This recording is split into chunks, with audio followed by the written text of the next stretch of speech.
Sa umagang ito, ako po ang naka-schedule mag-facilitator. Bago po ako magbigay ng tema, may nais lamang po akong isiwalat. Ibahagi sa inyo, nasa sa inyo na po kung sa inyo rin po ay naganap at nadaman nyo rin po.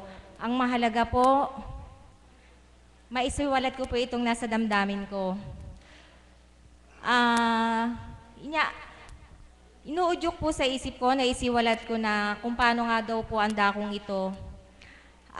Ang dako pong ito, ayon po sa aking nadama sa dakong ito, buhat po nung ako ay tumungtong unang araw na pagtungtong ko sa dambanang ito, kung paano kakaiba po ang aking naramdaman. At kung paano din po, may kakaiba rin po akong nasilayan sa mga mata ng mahal na Apo ko, Ching, kung paano nga po siya yung tuwirang ginagamit. Nung pasyente po ako, nihahayag ko po na tunay na narito po ang banal na espiritu. Yung pong mga rebulto dito, tunay pong may espiritu. Doon po sa dakong adoration, kung pumapasok po kayo, nung pasyente po ako, lagi po akong pumapasok doon. Kung manalangin po ako, nakaluhod po ako sa harap niya, nakahawak sa dalawang kamay niya. Nung habang ako po'y nananalangin doon, naramdaman ko pong kumibot yung kanyang kamay sa mga kamay ko. Naiyak po ako. Miiyak po ako doon sa kasama kong laging napupunta rito. Sabi ko po, buhay ka ako yung rebulto sa adoration.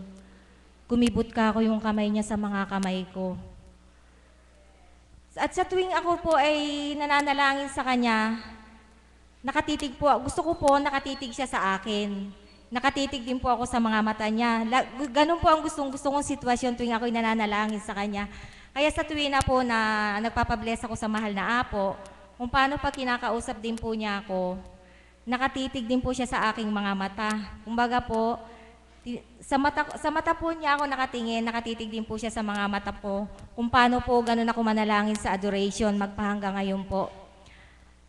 At kung paano po na nagpasilay sa akin sa katauhan ng mahal na Apo, sapagkat siya nga po ang ginagamit, naibahagi ko po na kung paano nagpasilay sa akin yung kanyang mga palad na may butas. Kung paano din po nagpasilay siya sa minsan, nagmimensahe po siya sa gitna ko. Kung paano din po sa akin din po siya nakaharap. Habang nakatitig po ako, umiiyak po ako sapagkat hindi po siya yung nasisilayan ko. Nasisilayan po isang lalaki po na mataas, na maputi, matangos ang ilong, na asulang mata. Habang may inaabutan po siya ditong pasyente na nakatitig po ako, iyak po ako ng iyak. Hindi po ako nakatiis noon, nag-text ako sa mahal na Apo nung nasa bahay na po ako, kung paano tinuturan ko nga po sa kanya. Iba po ako nakita ko sa inyong katauhan. Kung paano sinagot din po niya ako, tuwiran daw pong siya'y nagpasilay sa akin ng mga oras na yon. Kaya yung nandito po sa puso ko talaga yung kung paano ko siya nakilala na hindi tao po ang naririto. Kung paano din po dito habang siya nagbibless, pag po tapos na po yung bendisyon, na kung paano po itinataas niya yung mga kamay niya sa dakong ito, habang ako po'y nakaluhod doon, di po ba nakikita niyo dito sa simento yung kanyang... Nakikita po dito sa granite, kung paano po ang suot ng mahal na Apo, nakita niyo po yung sutana. Subalit ang nakita ko po dito, yun po, yung suot niya po na yun, ang nakikita ko sa simento sa tapat niya. Subalit ang suot po niya yung maluwang. Pero yung pong may tali dito ang nasilayang ko sa tapat niya. Kaya kung paano ko po nasilayan na tuwirang siya'y nagpapasilay sa akin sa dakong ito at nararamdaman ko. Kaya patuloy po akong nagtitibay. Marami man pong pagdalisay, hadlang, subalit nagtitibay po talaga, hindi ko po siya maano. Kaya kung paano po yung ibibigay kong tema, yung katapatan sa Diyos. na kung paano po kayo bilang mga pasyente, kung tuwiran niyo pong naadama na kakaiba po talaga ang lugar na ito at narito ang banal na espiritu sa katauhan ng mahal na Apo at kung paano po sa inyong mga sarili kayong may karamdaman,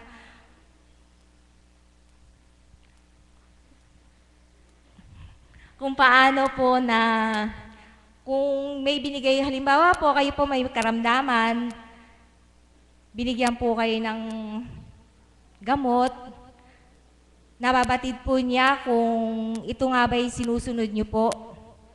Alam na alam po niya kung sinusunod niyo yung pinagagawa niya sa inyo. Na kung paano din po, kaya ko din po alam, ako po'y buhay na patotoo, kung paano din po nung pasyente ako, na ako po'y nasa aming tahanan, kung paano mayroon po siyang tinuran sa akin na ipinamimisyon po sa kabiyak ng puso ko. Na kung paano po, hindi ko rin po masabi sapagkat ayaw nga po niya. Gustong-gusto ko na pong bumalik sa dakong ito. Hindi po ako makabalik sapagkat hindi ko pa po nagagawa yung pinamimisyon niya sa akin.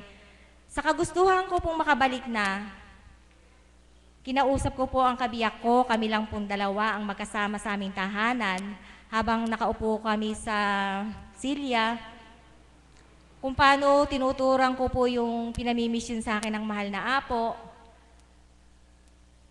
Nang tumungo po ako sa dakong ito, nagkita po kami dito sa gitna. Sabi po niya sa akin, kumusta? Ganun lang po ang sabi niya.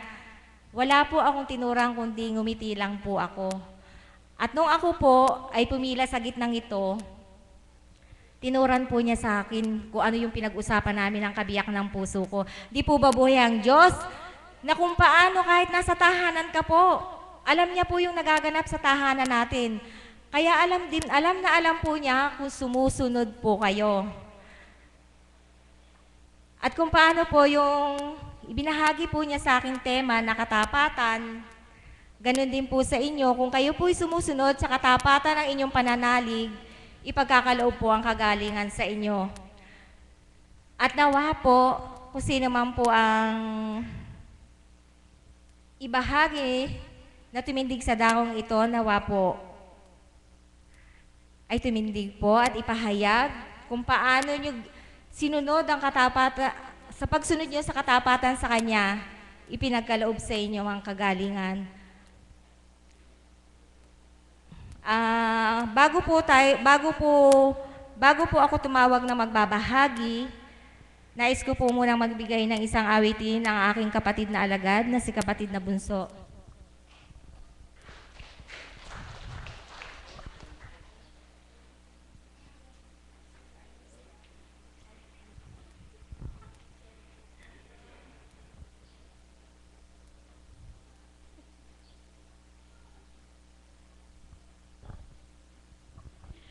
Isang mapagpalang umaga po, mga kapatid.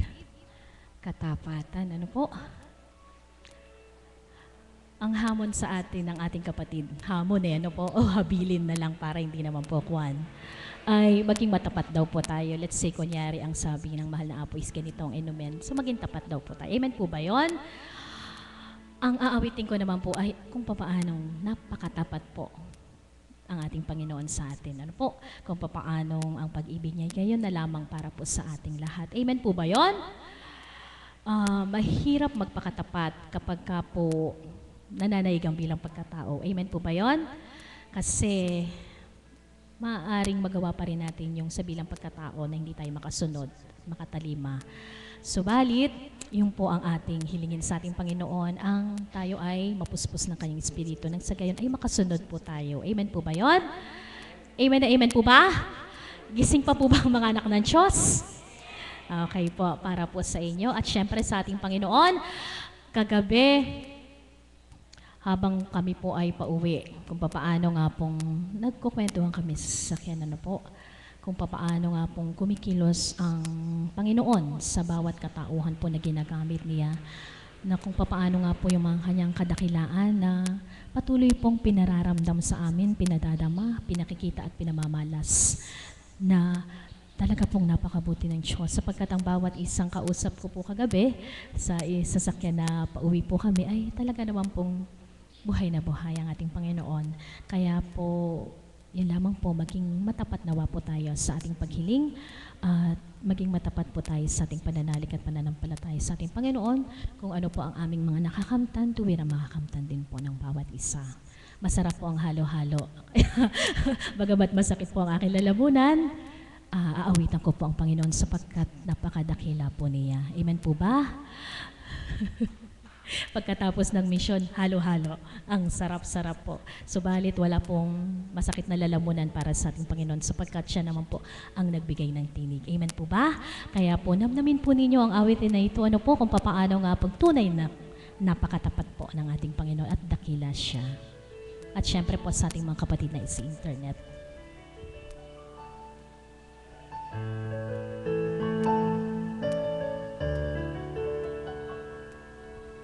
Sadyang kay buti mo, aking Panginoon, magtatapat sa habang panahon,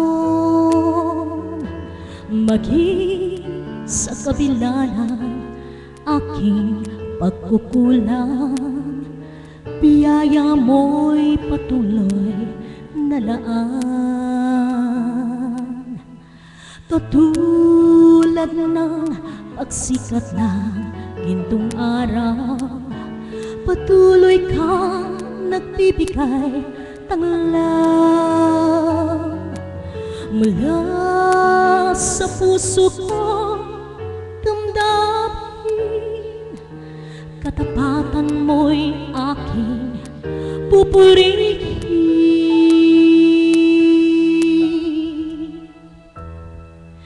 Dakila ka, O Diyos, tapat kang ang tunay, magmula pa sa ugat ng aming lahi.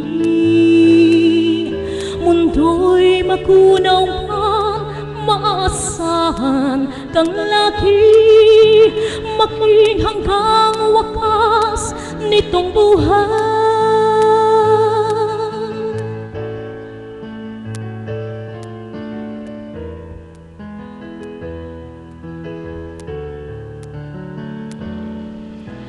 Kaya, O Diyos, ika'y aking pupurihin, sa buong mundo'y aking aawitin. Dakila ang iyong katapatan, pag-ibig mong walang hanggan.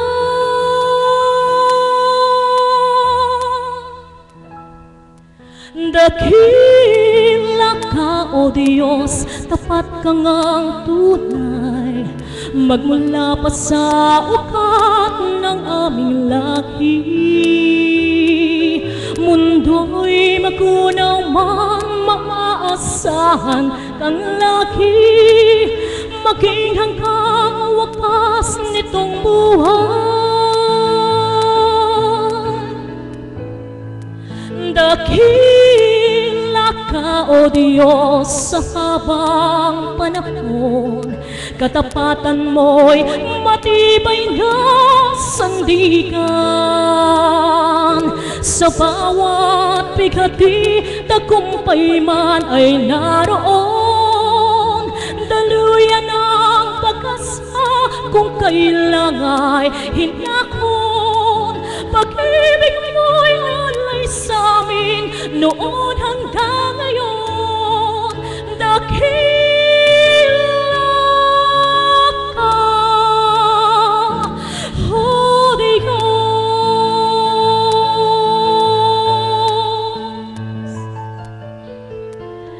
Ganun po kadakila ang Diyos. Tapat kong magturan. Amen po ba? Basta sumunod ka lang sa Kanya, magtiwala ka, ang katapatan po niya ay Kanyang ibibigay para sa ating lahat. Amen po ba? Kaya ako po nasasambit ang mga bagay na ito sapagkat ito po ang nagaganap sa akin sa ganang katauhan po. Ano po, hindi ko po masasabi at matuturan ito sa inyo kung hindi ko po nararanasan at na-experience. Amen po ba yon? Kung papaanong sa tuwin na po ay tinuturo niya, anak, tumindig ka. alayan mo ko ng awitin, akong maghahari sa iyo, hindi kita pababayan sapagkat gagamitin ko lamang ang tinig mo. Amen po ba?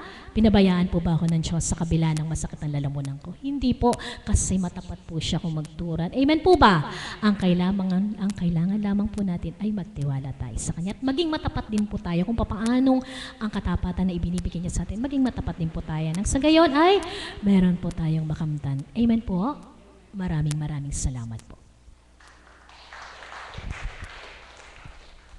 Maraming salamat, mahal na kapatid, sa maganda mong tinig. Ngayon po, tatawag po ako ng isang tagasunod.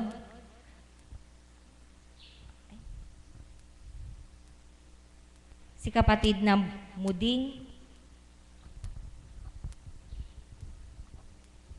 Magandang umaga po sa umaga ito. Nawa Ama, ako ay pinupuri kita at pinasasalamatan. Nawa Ama, ikaw ang manguna sa akin labi upang maisawalat ko ng ang mga nadano po sa lugar na ito. Pagarian mo po ako, Ama, at lukukin mo ako ng iyong banal na Espiritu.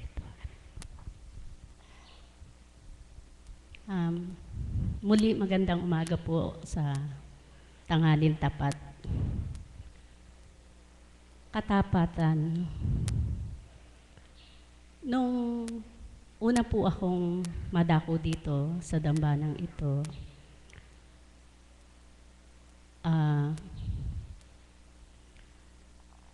nung nagpa-bless na po ako kay Apo, ang tinuram po niya, ang banal na Espiritu sa pamamagitan ni Apo Conching ay, gusto mo bang bumalik? Ang sabi sa akin. Sabi ko, opo Apo. Ngunit pagkabukasan na umuwi na po kami sa Valenzuela, sinubukan po ako ng Panginoon kung tapat po ang aking tinuran sa Kanya, na ang sagot ko nga sa Kanya ay opo. Pagkabukasan po ay wala po akong makasama dahil po ang nagakay dito ay may kadahilanan sila at hindi nila ako masasamahan.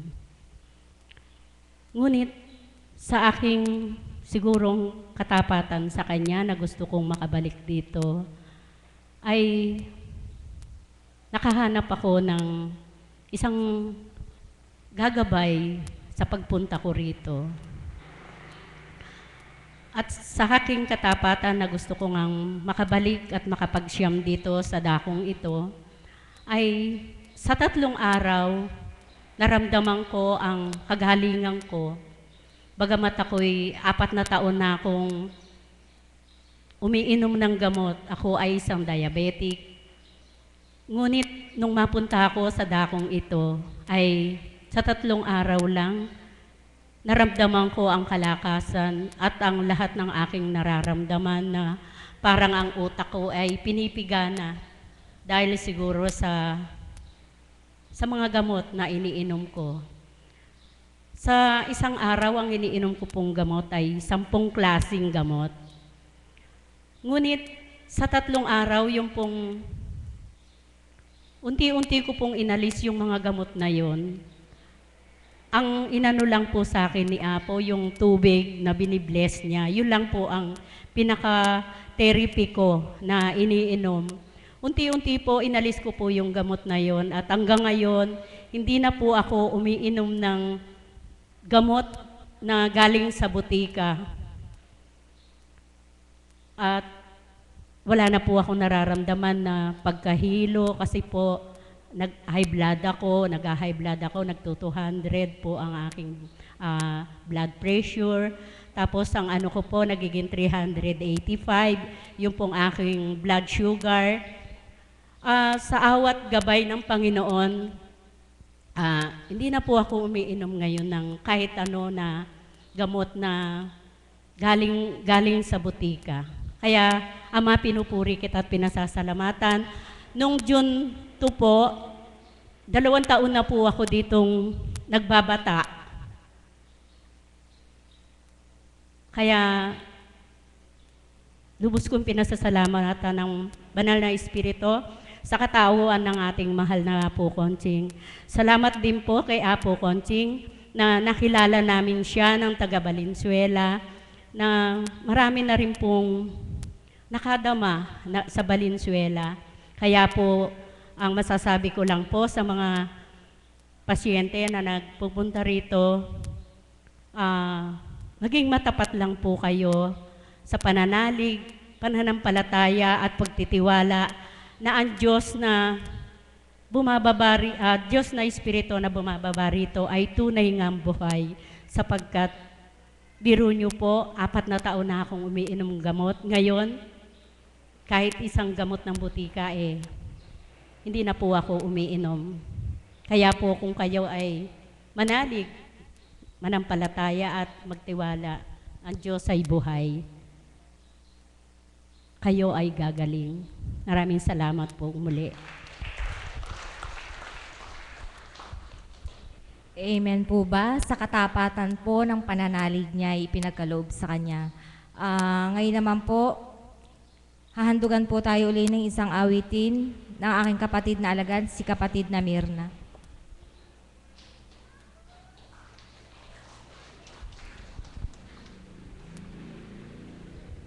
Muli po, dakilang Ama, papuri at pasasalamat ay binabalik ko sa iyo ng walang hanggan. Sa bawat araw ng aking buhay, walang kahulilip na pasasalamat ang ibinabalik ko sa iyo. Parangal na walang hanggan. Muli po, Ama, mahunat maghari ka sa karampot kong pag-aalay na ito, naway maging inspirasyon ng mga kapatid ko. Amen. Buhay po ang Diyos. Muli po ay isang mapagpalang umaga sa ating lahat sa napakagandang tema na kaloob ng Ama sa ating kapatid, katapatan. Batid ko po na bago ako tinawag ng kapatid ay mayroon tayong kapatid na dapat ay susunod na. Hindi na po ako magbabahagi.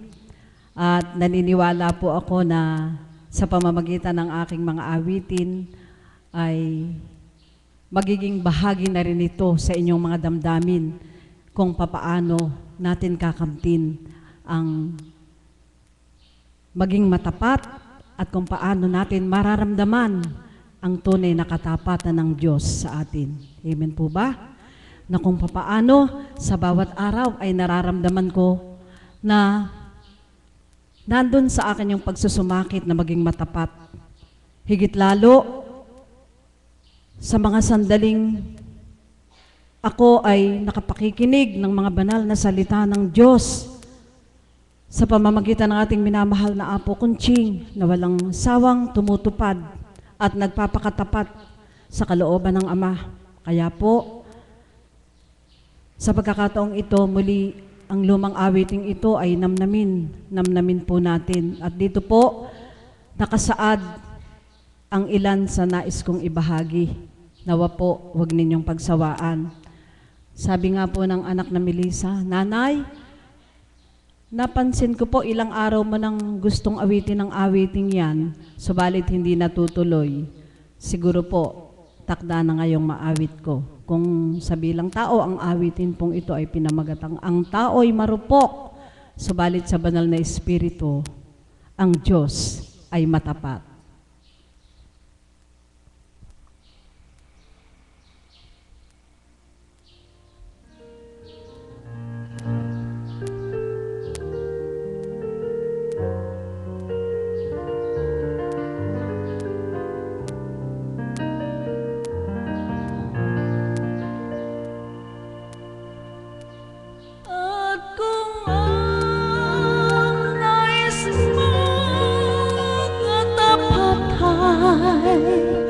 Makamtan mo ang Diyos, hanapin mo sa iyong buhay.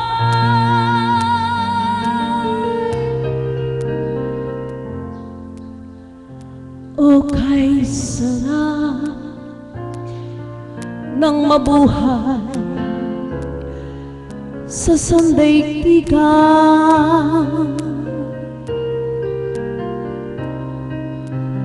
lalo na't kung kapiling mo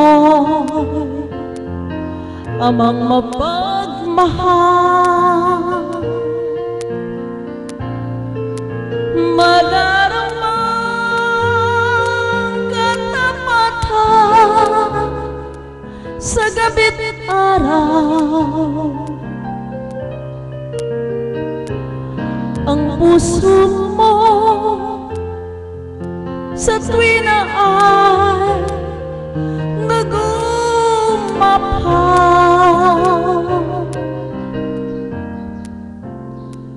At kung ikaw may pagsubok sa iyong buhay, saklolo na ama ay mararamdaman. Kaya't kung hanap mo ay kapal na tagha ang Diyos, hanapin mo sa iyong buhay. Kapag ika'y nangangamba sa iyong buhay, dumulog ka,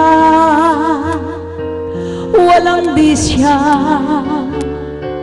ibibigay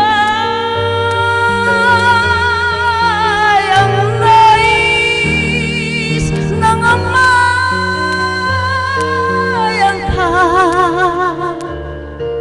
katapatan upang kahilingan mo'y makamtan.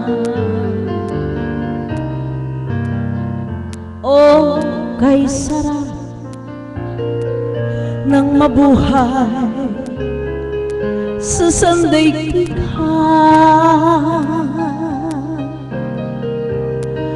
lalo na't kung kapiling mo amang mapagmahal. Madaramang kagalakhan sa iyong buhay, kagalakhan sa puso mo'y nag-umapaw.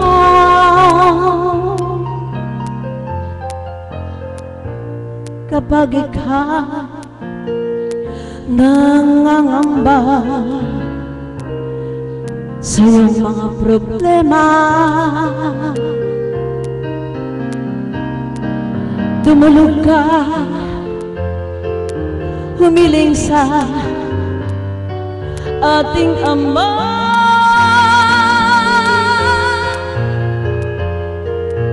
Pagkat ang nais niya yung katapatan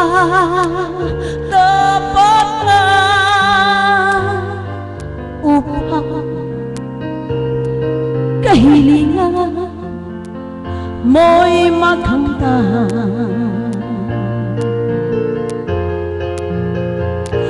At kung ang nais mo katapatan, maramdaman ang Diyos, hanapin mo sa iyong buhay.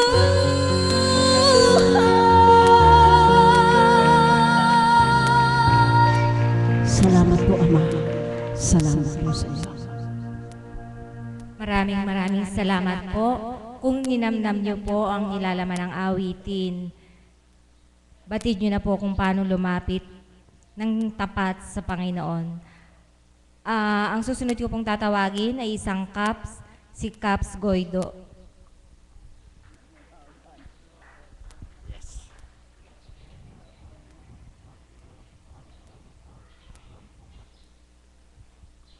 Maraming salamat po, Ama.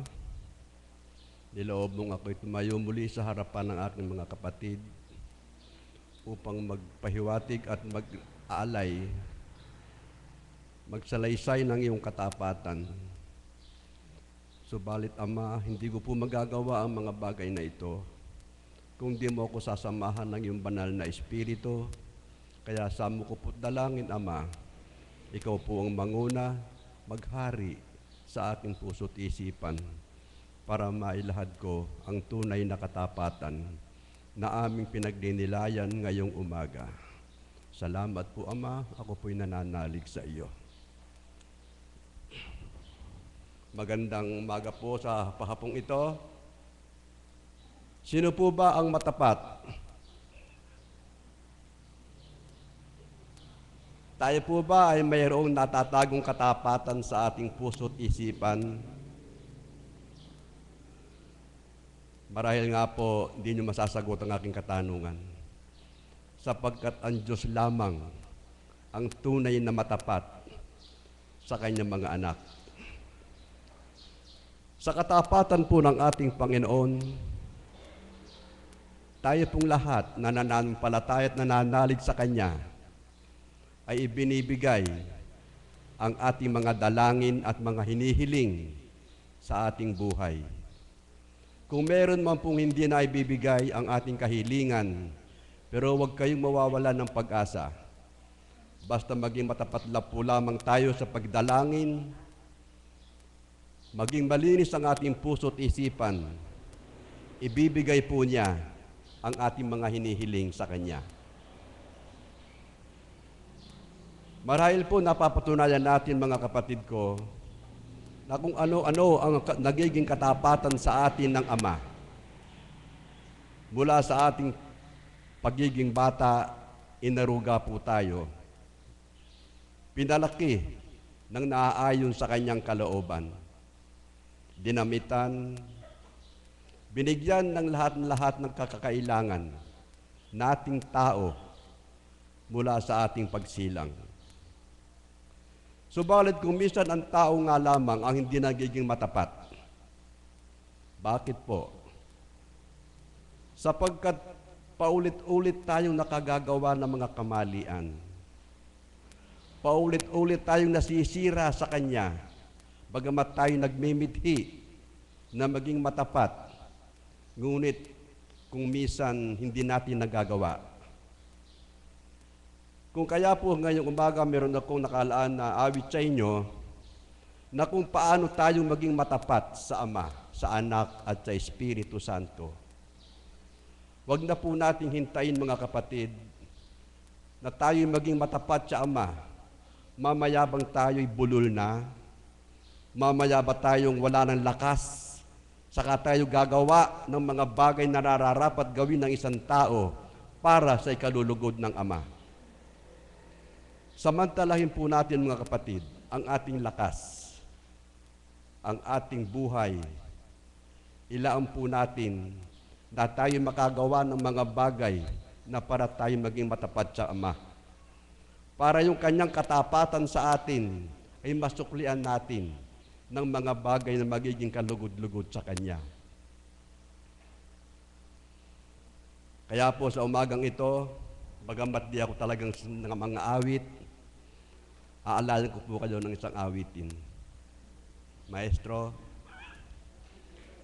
hilingin mo na ang lahat, ang himig.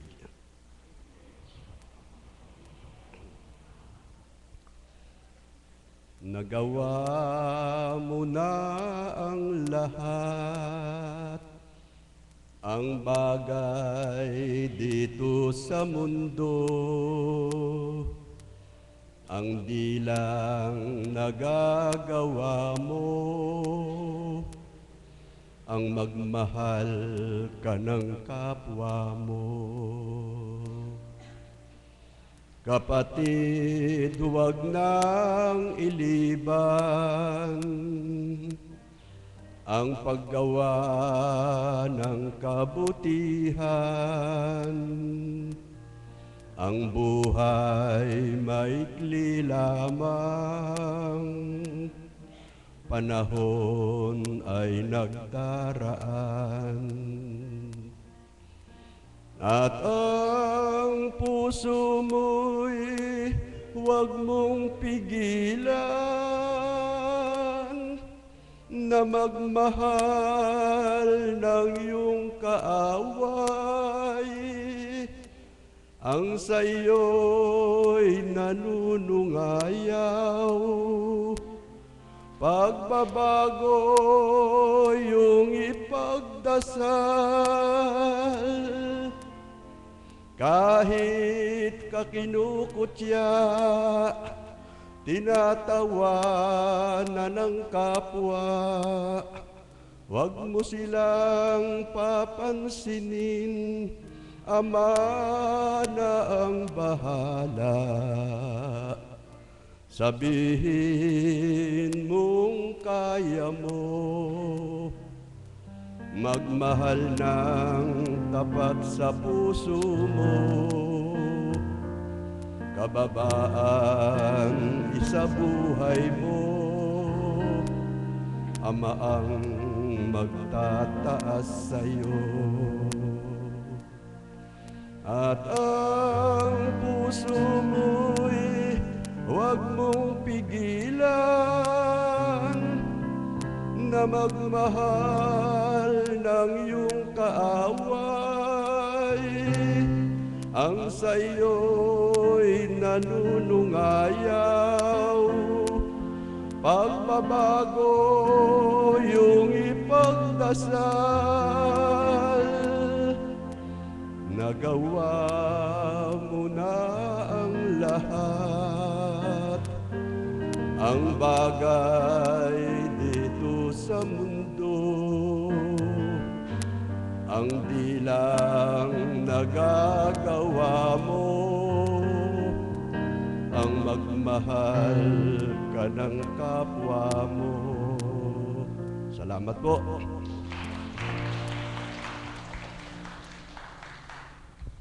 Maraming salamat po, Kaps.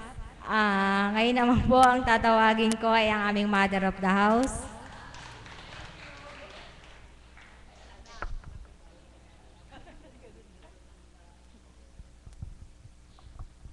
Salamat po, Ama. Purihin, dakilan nating Panginoon.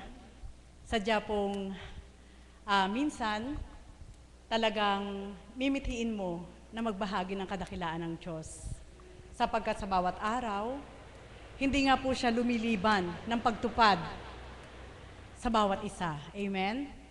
Hinding-hindi, ni saglit man ang ating buhay, ni saglit man sa bawat araw, hindi po siya lumiliban ng pagtupad sa bawat araw. Kaya bilang isang Mother of the House, bilang isang simpleng alagad lang, sabi ko nga, Ama, wala akong mapagsidlan ng nag-uumapaw na galak na aking nararamdaman sa bawat araw sa piling mo. Na sa tema ng aking kapatid ay ang katapatan sa Diyos, tanging siya lang at ikaw ang nakababatid kung gaano kayo katapat sa isa't isa. Amen po ba yun? Buhay po ba ang Diyos? Pagdating po sa katagang katapatan, hindi mo maaaring kuhanan ang kapwa mo ng opinyon para sabihing matapat ka at ipadrino ka sa Diyos na matapat yan. Hindi. Hindi yun tinatanggap ng Diyos, sapagkat higit siyang makapangyarihan upang malirip at mabatid ang kalaliman ng iyong pagkatao kahit gasino kaganda ang pagsasalita mo, subalit yung kalaliman mo, makikilala pa rin ng Diyos. Buhay po ba ang Diyos? Amen po ba yun? Sabay ganun, pa-side view pa, no? Totoo po yun, hindi ako nagbibiro sa inyo. Kaya in and out, kailangan mabuti ka. At minsan, may mga pagkakataon din naman na kung sa palagay mo bilang tao, mabuti na yung ginagawa mo, subalit hindi ka matanggap ng kapwa mo, hindi ka matatanggap ng kapwa mo, sapagkat hindi nila maabot kung ano yung kabutihan na taglay mo. Buhay po ba ang Diyos? Amen po ba yun? Sa katapatan sa ating Panginoon, wala siyang kondisyon, kundi ang hinihingi lang niya ay yung katapatan ng puso mo, na sa buong partes ng katawan mo, ito lang yung maisubmit mo sa Kanya ng buong buo, 100%, yung puso mo at isip mo, sigurado, mararamdaman mo din ang katapatan ng Diyos sa'yo. Buhay po ba ang Diyos? Amen po ba yun? Kaya, siya po yung pinakamasarap na kaibigan eh. Sapagkat, marunong siya maghimay. Kahit ano pang gawing paninira ng tao, sa kapwa-tao, maaaring bumaliktad pa ang damdamin bilang katapatan sa iyo. Amen?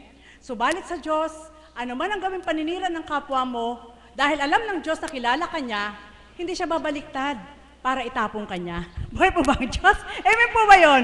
Kaya, masarap magpalakas sa Diyos eh. Amen? Hindi masarap, pwede rin magpalakas sa tao. Subalit, may sukatan ang palakas sa tao. Ano ang sukatan?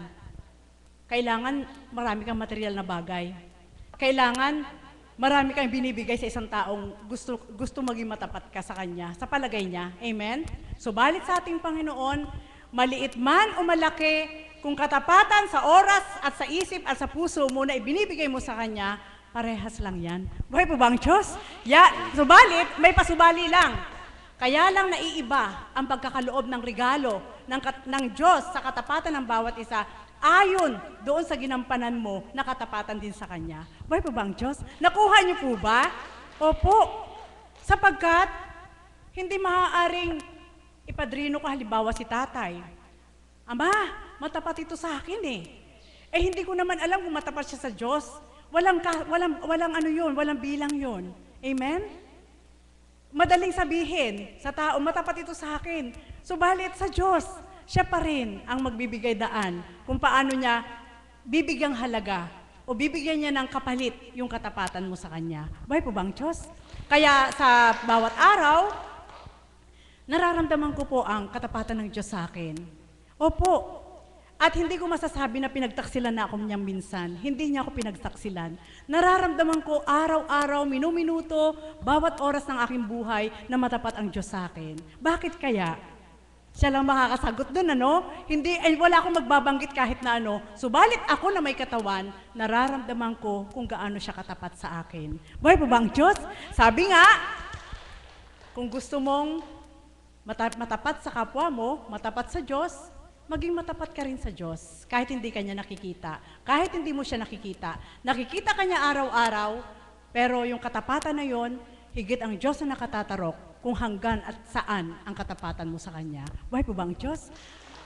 Bakit ko po nasabi na nararamdaman ko po yung katapatan ng Diyos? Ibibigay ko po ng sample sa magkaibigan. Mayroon po akong 2 kaibigan na masasambit ko po na kaibigan ko sa Espiritu. Hindi sila pumupunta sa dakong ito. Subalit dahil ang Diyos ang lumingap sa kanila at sa pamamagitan ko po bilang alagad ni Apo Kunching, ay nadama po nila ang paghahari ng Diyos. Hanggang ngayon po, kaagapay ko po sila. Kaya masasambit ko nga po sa inyo, hindi ako mag-isang tumutupad kung ano man yung kampanya na ibinigay sa akin ng Diyos. Subalit, doon ko nararamdaman na ang katapatan ng Diyos sa akin ay ginagampanan niya araw-araw kapag ibilalagay ko lang sa material na bagay, ha? Halimbawa, wala akong pera. Hindi ako sasambit, kundi Ama, alam mo, nakikita mo ako ngayon, nadarama mo kung laman ng isip at puso ko, ikaw na magbigay daan kung anong para sa akin.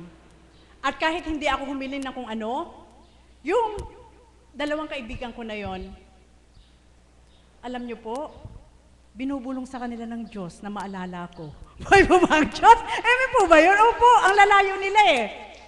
Ang lalayo po nila. Yung isang kaibigan po ko, dito lang sa Pilipinas, pero nasa Amerika po siya ngayon. At yung isang kaibigan ko nasa New Zealand. Matuturing ko po na sila po yung 2 anghel. Pangatlo na po si kapatid na Pearl. Na sa aking pagtupad ay hindi po nila ako iniiwan. At doon ko po naramdaman na walang sambit ni ganito, ni ganito, ni ganito. Alam kong ang katapatan ng Diyos ay ipinadadama sa akin sa pamamagitan nila. Buhay po ba ang Diyos? Kaya mga kapatid, yun ay sa material na bagay, pag ginugusto ko. At may kaukulan din naman na nararamdaman ko ang katapatan ng Diyos kapag alam kong tumutupad ako sa Kanya ng para sa Kanya. sapagat hindi ko mararamdaman ang katapatan niya kung ang ginagawa ko'y masama. Amen? Kahit sino po. Walang ibibigay na kapalit ang Diyos kung mabuti ang ibibigay mo sa Kanya, mabuti rin ang ipapalit. Subalit hindi mo aasahan ng Diyos na mabuti ibibigay sa iyo na masama ang ginagawa mo. Ay po ba ang Diyos? Opo, yun po ang katotohanan. Although binubuhay niya ang masama at mabuti, subalit sa takdang panahon, iba ang kahihinatnan ng masama at mabuti at doon makikita na ang katapatan ng ating Panginoon. Buhay po ba ang Diyos? Kaya dapat huwag tayong malinlang, amen? Huwag tayong malinlang, sapagkat sabi ko nga, sa aking pagbabahagi, hindi ako mangangaral, kundi ang lahat ay iniikot ko po ang aking pagninilay sa bawat kaganapan sa mundo at kaganapan din po bilang pansarili sa pagtupad sa ating Panginoon. Sa katotohanan lang, higit ko pong suri na sa panahon po ngayon, magnilay po kayo ha. Huwag lang kayong tumitig kung ano yung nakikita ng mata nyo. Kapag nakikita ng mata nyo at nadarama ng puso nyo, may masasambit ka. Ay, okay doon. Subalit, mas masarap sambitin yung hindi mo nakikita na nararamdaman ng puso mo, tapos sasabihin mong mas okay doon. Buhay po ba ang Diyos? Nakuha niyo po ba? Bakit ko po nasambit ito? Sa totoo lang po, kung magninilay kayo, sa ating kalikasan, na likha ng ating Panginoon, hindi na tayo safe. Amen? Hindi na tayo safe. Nakita niyo po yung sobrang init na yan. Walang ibang makapagbibigay ng kaangkop ng ating katawan, kundi tanging Diyos lamang. Bakit? Malabis ang tao. Kaya ang kalikasan natin ganyan, malabis ang tao. Sa ating mga kinakain, hindi na rin tayo safe. Amen? Nakita ko po sa Facebook, ang repolyo, nagagawa na rin pong artificial. Naku po, nakakatakot kumain. Nagagawa na rin pong artificial ang repolyo po. So sa ating pagkain, hindi na rin tayo safe. Nakita niyo po yung mga nalason na bata. Hotdog lang at itlog ang kinain pero nalason sila. Ano pa? Kaya sa aking pagsusuri, walang dapat maging matapat, kundi sa Diyos lamang maging matapat upang ang katapatan ng Diyos habang ikaw nabubuhay ay patuloy mong mabinipisyo. Buhay po ba ang Diyos? Amen po ba yun? Bakit? Pag matapat ka sa Kanya, pangangalagaan ka niya. Pag matapat ka sa Kanya, hindi ka niya pababayaan. Pag matapat ka sa Kanya, ay lahat kaya mo nang gawin kung makabubuti. Amen? At kapag matapat ka sa Kanya, syempre po, siya yung bayani mo, siya yung hero ng buhay mo. Amen po ba yun? Kaya mga kapatid, nawa po ang binahagi ko po sa inyo ay magkaroon ng pagninilay na malalim. Sapagkat sa katotohanan lang po, hindi pala natin dapat kasilawan yung mga material na bagay na nakikita ng ating mata. Kundi samantalahin mo yung pagkakataon na kilala mo ang Diyos at kilalanin mo pa ang higit na katapatan na kaya niyang gawin upang ikaw mismo sa may katawan mo magiging matapat sa Kanya. Buhay po ba ang Diyos? Amen po ba yun? Kaya mga kapatid, hindi masusukat ang katapatan ng Diyos para masabi sa tao na matapat yan kaya yumayaman. Matapat yan kaya pinagpapala. Matapat yan, hindi po. Iba ang panuntunan ng ating Panginoon. Kaya nawa po, tayong lahat makaabot nun. Sa kasalukuyan, nagsusumakit pa rin po ako. Nanawa, hindi ko mapagtaksila ng Diyos. Nanawa, sa isip at puso ko, hindi ko siya maibaliwala. Nanawa, sa bawat araw, siya pa rin ang nangunguna sa puso't isip ko upang doon ay masukat ng Diyos ang katapatan ko sa Kanya. Buhay po ba ang Diyos? Kaya mga kapatid, ito po ang iiwanan ko sa inyo. Huwag po kayong maging kumpiyansa na may nalalapitan kayong tao. Huwag kayong maging kumpiyansa na sa bawat paghiling ninyo sa tao ay nabibigyan kayo. Huwag rin kayong maging kumpiyansa na anuman ang kaukulan na dapat yung kamtin ay sa tao kayo hihingi. Kundi, maging kumpiyansa kayo at magpakilalang lubos sa Diyos at maging matapat sa Kanya upang sa bawat paghingi mo, paghiling mo, panalangin mo, hindi ka man magsalita kung kani-kanino, gagawa ng Diyos na mag-atas kanino man upang ibigay ang para sa iyo. Buhay po bang Diyos? Ganyan po siya katapat. Kaya, tara na, halina po kayo.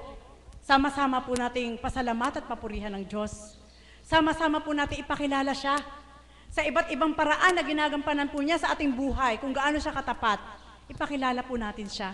Huwag natin siyang itago, sapagkat buong mundo man ay humingi sa Kanya, sobra-sobra pa ang kaya niyang gawin upang makontento ang bawat isa.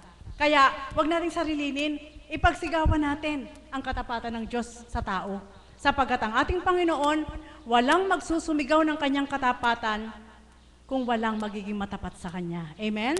At hindi niya maibababa ang Kanyang katapatan kung walang magiging matapat na tatanggap sa Kanya. Nawa po, na sa dahong ito, sa pamamagitan ng mahal na Apo Kunching, kung paanong inuulat ang mga aral bawat araw upang ipakilala ang Diyos Ama, Anak at Espiritu Santo sa pamamagitan ng Kanyang pagkatao, nawa po tayong lahat ay magbinipisyo upang ang hinihiling po natin na mahirap nating gawin dahil sa katapatan ng Diyos sa atin ay magagawa niyang ibigay sa atin. Muli, magandang umaga at maraming salamat.